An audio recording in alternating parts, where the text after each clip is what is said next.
Pai, do Filho e do Espírito Santo. Amém. O anjo do Senhor anunciou a Maria, ela concebeu do Espírito Santo. Ave Maria, cheia de graça, o Senhor é convosco.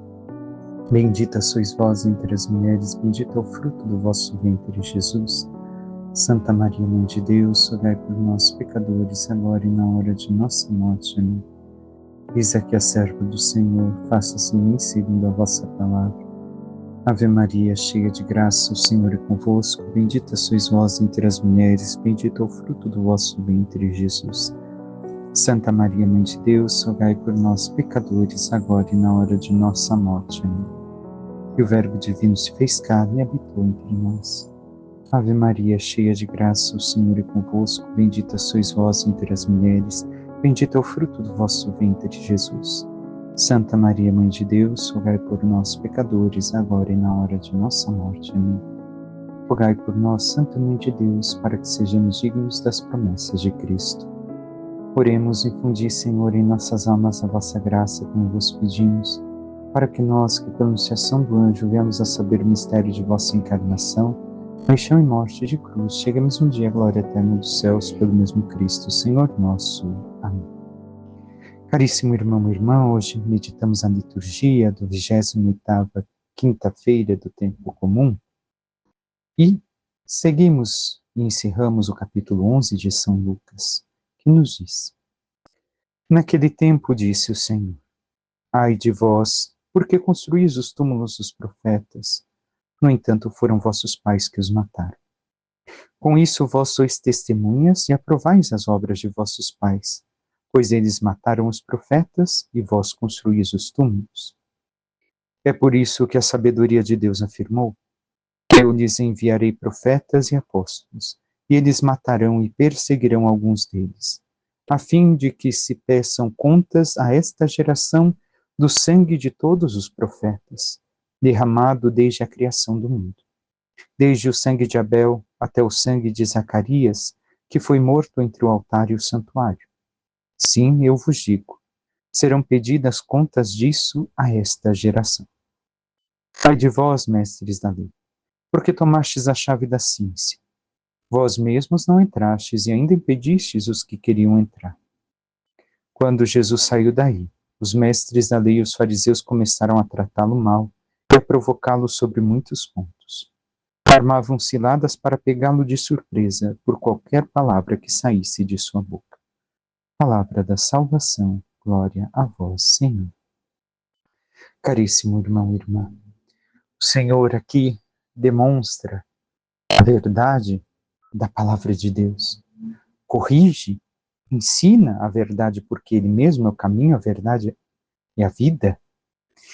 E o que Ele diz aqui não é somente para os fariseus daquele tempo e os mestres da lei, também o é para nós. Recordemos alguns trechos daquilo que Jesus está falando aqui, justamente tem a indicar porque os que liam e sabiam ler, escrever e assim meditar e falar das Sagradas Escrituras eram os fariseus e mestres da lei. E por isso os acusa o Senhor de não quererem a sabedoria e de não permitir que outros entrassem. E o que isso tem a ver conosco? Vamos aos primeiros versículos. Construir túmulos aos profetas que os pais mataram. Aqui, o que podemos entender aquilo que o Senhor tem a dizer a nós? Recordemos, ainda adiante vai aparecer, como meditamos há 2 dias atrás, a palavra geração, que vem de gerado, aquele que gerou. Então, os pais que os mataram é viver segundo a mentalidade humana, a mentalidade naturalista, esquecendo-se do sobrenatural. Se eu vivo somente a vida segundo os ensinamentos dos meus pais, ainda mais quando os meus pais viveram talvez distantes da fé e nem me ensinaram a fé, ou não buscaram aprofundar sua vida de fé, percebo que, segundo a fé daquilo que Jesus deixou na sua igreja e o que os meus pais me ensinaram, tem muitas coisas que não estão de acordo. Então, viver assim é matar a profecia. Eu não querer mudar a minha vida, não querer viver somente debaixo da forma naturalista de ser. E assim temos sido nós, irmãos e irmãs. Logo em seguida, o versículo 48, Jesus fala: eles mataram e vós construís os túmulos, e assim também vós sois culpados por causa disso. Ou seja, quando pegamos a palavra e como os fariseus, mestres da lei, ou qualquer outra pessoa que não tem uma fé autêntica e verdadeira, nós agimos, mas espera aí, essa profecia aí, essas passagens bíblicas, não é bem assim, as coisas, não. E não procuramos aprofundar e entender o que o Senhor nos diz. Então nós elogiamos os profetas, pensemos no criar o túmulo como fazer uma homenagem ao morto, até falamos bem, até elogiamos, mas também enterramos porque nós não vivemos. Não nos esforçamos, não adequamos a nossa vida. Somos assim nós? Se é assim que vivemos, segundo as obras da carne, dos nossos pais, entendamos aqui a carne, a natureza humana, então nós também somos testemunhas, somos participantes da destruição dos profetas em nossas vidas, da morte deles, em questão da sua palavra ser morta para nós, letra morta. Em seguida, Jesus fala da sabedoria, por isso que a sabedoria de Deus afirmou: eu lhes enviarei profetas e apóstolos, e eles matarão e perseguirão alguns deles. Quem é a sabedoria? Jesus aqui já começa a falar de si mesmo, enquanto a sabedoria de Deus encarnada.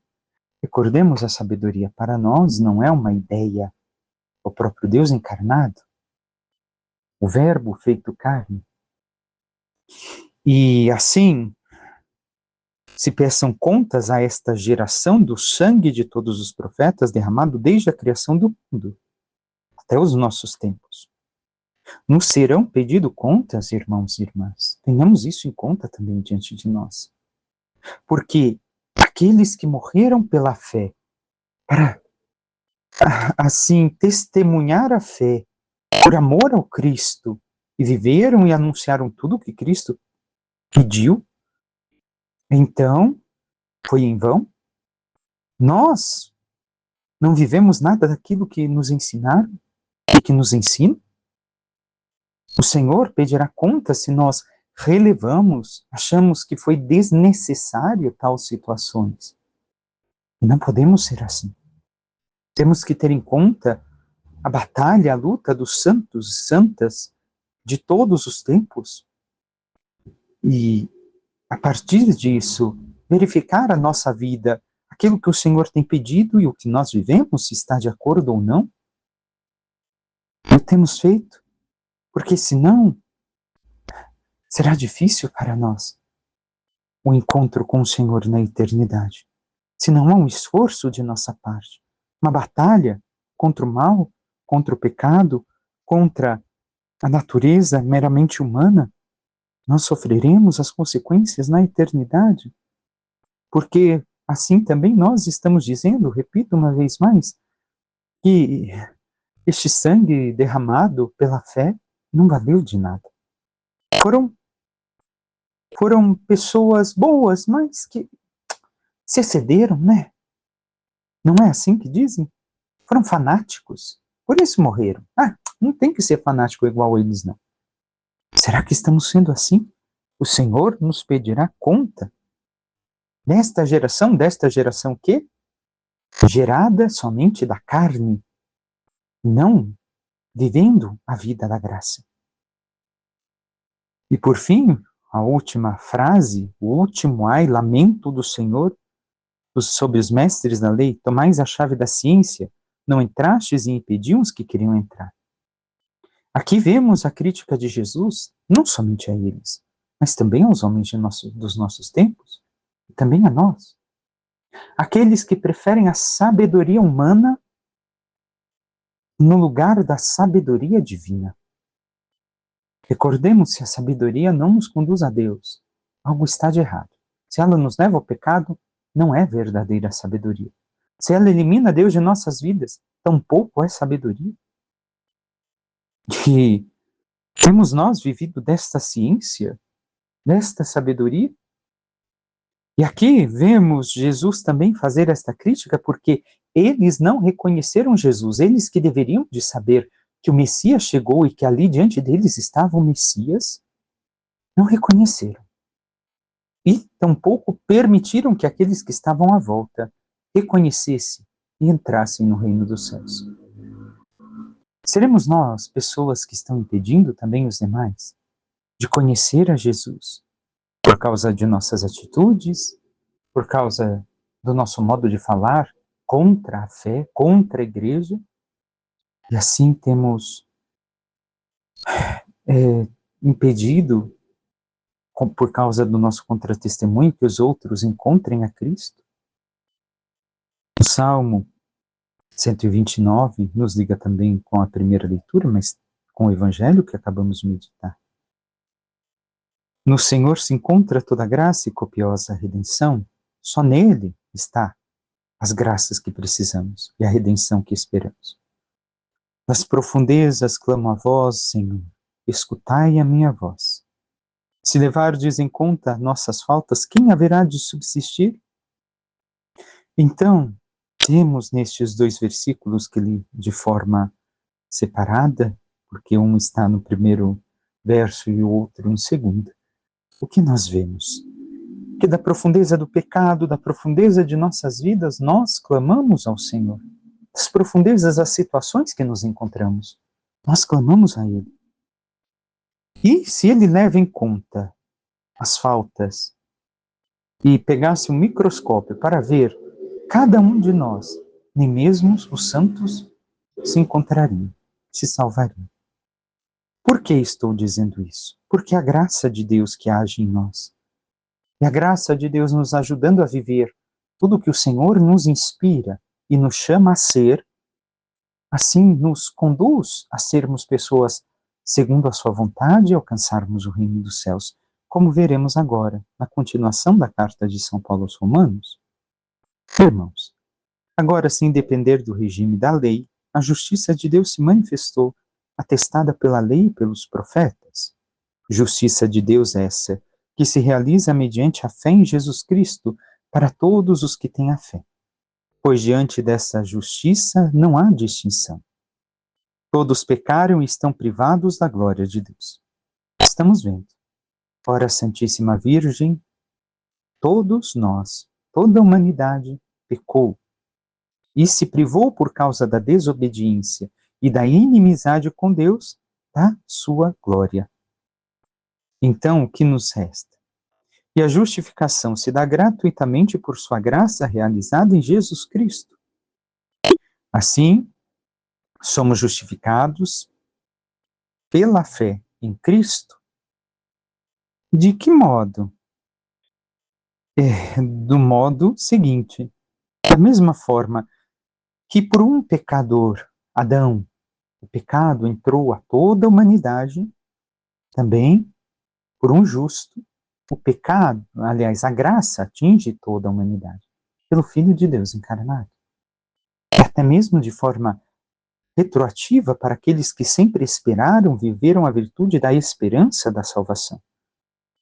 Então, assim, é gratuitamente que o Senhor nos salva, porque por nós mesmos, só nossos esforços, nós não alcançamos nada.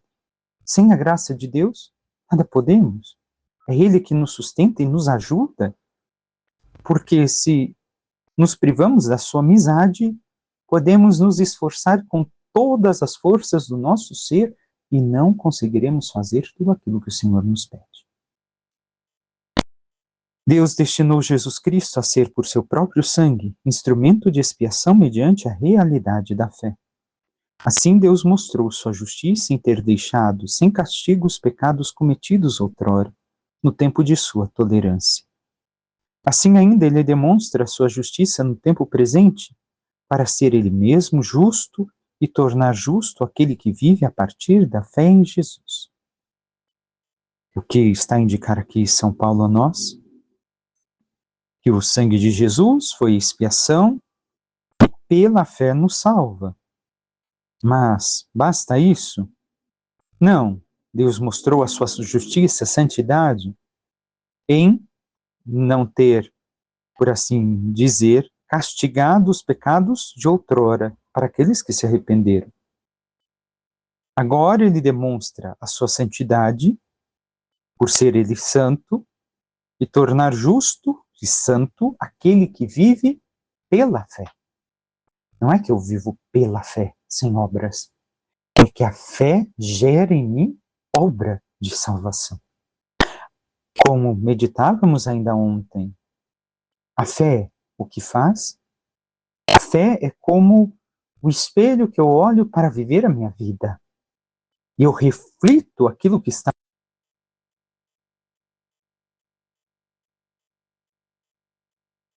Onde eu reflito a fé que ali está presente naquele espelho, não a fé que me reflete.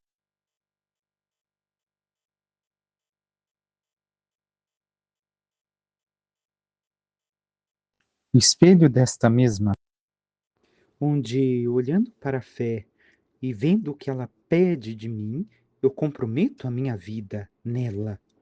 E tudo vivo a partir da fé. É isso que está a indicar este texto da fé em Jesus, viver a partir da fé nele. Não basta dizer eu tenho fé e não adequar a minha vida a uma fé que também tem uma moral. Onde estaria então o direito de alguém se gloriar? Foi excluído. Por qual lei? Pela lei das obras? Absolutamente não, mas sim pela lei da fé. Com efeito, julgamos que o homem é justificado pela fé sem a prática da lei judaica. Acaso Deus é só dos judeus? Não é também Deus dos pagãos? Sim, é também Deus dos pagãos, pois Deus é um só. Então, São Paulo encerra mostrando que ninguém tem o direito de se gloriar, porque a fé em Cristo, que unindo a nossa vida a Ele, nos transforma, e por isso a glória é do próprio Cristo, é do próprio Deus, e não nossa. Porque Ele, por assim dizer, como dizem os orientais, Jesus nos diviniza, e nos divinizando, nos santificando, é Ele que se gloria em nós, e não nós mesmos. Porque sem Ele nada podemos fazer, Ele mesmo nos indica. E ao falar que o homem é justificado pela fé sem a prática da lei judaica, o que está dizendo logo em seguida São Paulo? Deus também não é Deus dos pagãos? Sim, é Deus dos pagãos, pois Deus é um só. Mas a fé também é uma. A fé em Deus é uma. E passa necessariamente pelo Cristo, pelo Verbo encarnado, pelo Filho que se encarnou para nos mostrar o rosto do Pai e, morrendo numa cruz, dando sua vida por amor, derramando todo o seu sangue, nos salvou. Caso contrário, não é fé. Segundo São Paulo, hein? Não é segundo Rafael. São Paulo nos mostra isso. Caso contrário, não é uma fé autêntica, pois a fé está em Cristo Jesus. Peçamos à Santíssima Virgem Maria, nossa mãe, aquela que viveu plenamente a fé, que interceda por cada um de nós e nos ajude a também ter esta fé profunda na Santíssima Trindade.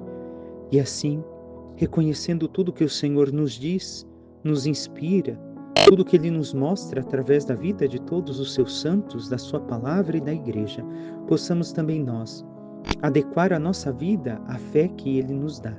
E assim, vivendo a santidade, mereçamos um dia a glória dos céus.